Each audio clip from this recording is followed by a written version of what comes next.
नमस्कार, मैं जरूर ये देख रहे हैं आप, आपके साथ मैं धर्मराज सिंह। हरियाणा की मनोहर सरकार के 9 साल पूरे हो गए हैं। 9 साल पूरा होने पर प्रदेश सरकार अपनी कामयाबी बता रही है, उपलब्धियों को बता रही है। प्रदेश सरकार राज्य के हर वर्ग के विकास का दावा करती है, राज्य को आगे ले जाने का दम भर रही है। लेकिन विपक्ष प्रदेश सरकार के दावों पर बिफर रहा है। विपक्ष प्रदेश सरकार के दावे झूठे बताते हुए सरकार को हर मोर्चे पर फेल करार दे रहा है। हरियाणा के पूर्व मुख्यमंत्री और नेता प्रतिपक्ष भूपेंद्र हुड्डा ने हरियाणा की मौजूदा सरकार को नॉन परफॉर्मिंग सरकार बताते हुए कहा है कि सरकार ने हरियाणा को बेरोजगारी, अपराध और महंगाई में नंबर 1 कर दिया है।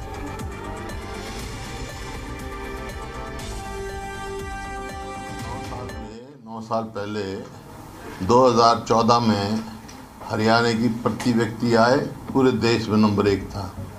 प्रति व्यक्ति निवेश में पूरे देश में 1 नंबर था। नौकरी देने में नंबर 1 था। कानून व्यवस्था में नंबर 1 था। खेल खिलाड़ियों में सबसे 1 था। आज क्या परिस्थिति है? हरियाणा की चीज़ में नंबर 1 है। बेरोजगारी में, ये मेरे आंकड़े नहीं है, सरकारी केंद्र सरकार के आंकड़े हैं। पूरे देश में सबसे ज़्यादा बेरोजगारी हरियाणा में है और महंगाई नंबर 1 में है।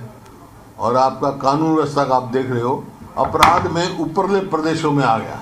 अपराध इतनी तेजी से बढ़ रहा है, चाहे वो महिलाओं के प्रति अपराध हो, चाहे दलितों के प्रति हो, हर चीज़ में इनका इजाफा हो रहा है। और नौकरी देने की तो कोई बात ही नहीं। एक और चला रखा है ये रोजगार, क्या उसका नाम है, रोजगार, हाँ, पोर्टल चला रखा है और ये लगा रखा है, कोई नौकरी इनकी देती नहीं। और काम क्या हुए हैं? पेपर लीक हुए हैं, कम से कम 20 पेपर लीक हुए हैं।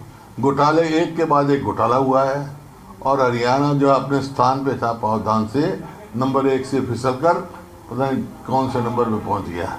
आज जो है सुरक्षा में भी हरियाणा नंबर 1 है। सरकारी NSO के आंकड़े हैं कि जो प्रोग्रेसिव वो उसका जो है उसमें सुरक्षा में पूरे देश में हरियाणा नंबर 1 है। एक इन्होंने यूनिट जो है बिजली की पैदा नहीं करी, एक इंच मेट्रो नहीं बढ़ाई, 1 इंच रेलवे लाइन नहीं लेके आए। कौन सी अचीवमेंट है? नॉन प्रोग्रेसिव गवर्नमेंट है, सिर्फ बदला बदली की सरकार है, नाम बदलने की काम करते हैं और कोई काम नहीं इनका। विफल सरकार है, नॉन परफॉर्मिंग सरकार है और हरियाणा को अपने स्थान से फिसला दिया। ये अचीवमेंट है इनकी। बाकी इनके पास कोई भी अचीवमेंट नहीं है ये कहने के लिए हमारे पास की उपलब्धि है।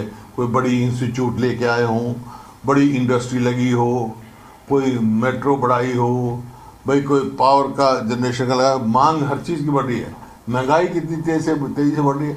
अब ये कहते हैं अगर जी पिछली सरकार में तो 84,000 नौकरियाँ लगी थी, हमने इतने लगा दी। अरे 84,000 तो तुम पब्लिक सर्विस कमीशन और सबॉर्डिनेट सर्विस कमीशन की बता रहे हो। जो पुलिस में, शिक्षा में टीचर्स का जो 1 लाख टीचर अपने भर्ती करे, पुलिस के इतने करे, वो कहाँ गए? तो ये इनके पास कुछ है नहीं देने को, इनका लिफाफा खाली है। इनकी तफसील से खुलासा मैं 2 तारीख को चंडीगढ़ में करूँगा प्रेस कॉन्फ्रेंस।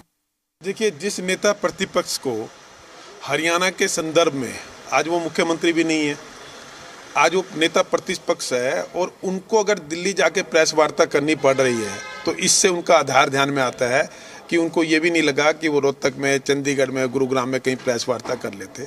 मैं पूछना चाहता हूँ, मुख्यमंत्री ने बताया कि 11,000 करोड़ रुपए के आसपास किसानों को प्राकृतिक आपदा का मुआवजा दिया। वो बताएं कितने दिया? 1,16,000 सरकारी नौकरियां माननीय मुख्यमंत्री जी के कार्यकाल में यहाँ लगी है, वो बताए कितनी लगी है? हम लगभग 14 फसलों को MSP पर खरीदते हैं, मुख्यमंत्री उस पर खरीदते थे। उनके समय में कितने मेडिकल कॉलेज थे और आज के समय में कितने मेडिकल? उनके समय में 700 MBBS की सीटें होती थी, आज हमारी 2100 के आसपास हो गई। तो वो बताएं कि कौन सा सही था, कौन सा गलत था। कोई एक पहलू जिसमें वो मानते हैं कि वो हमसे श्रेष्ठ है, उस पर मैं चर्चा करने को तैयार हूँ। कौन सा क्षेत्र है? नौकरियों में वो भेदभाव करते थे। आज कभी आया कि भाजपा के MLA का, भाजपा के सांसद का, मैं ये नहीं कह रहा कि भाजपा का व्यक्ति इंटेलिजेंट है तो नौकरी नहीं लगनी चाहिए, परंतु जो थोक के भाव मीडिया लिस्ट निकालता था कि इस परिवार का ये लग गया। कोई एक बताए, आपने कोई 200-500 की लिस्ट निकाल के दी हो कि ये MLA, सांसद हो या भाजपा के पदाधिकारियों के बच्चे नौकरी लगे। जो योग्य है हमारी सरकार में नौकरी लगता है, चाहे वो भाजपाई हो, चाहे वो कांग्रेसी हो, चाहे वो इनेलो का हो, चाहे अन्य राजनीतिक पार्टी का हो, चाहे वो किसी भी राजनीतिक पार्टी से संबंध ना रखता हो।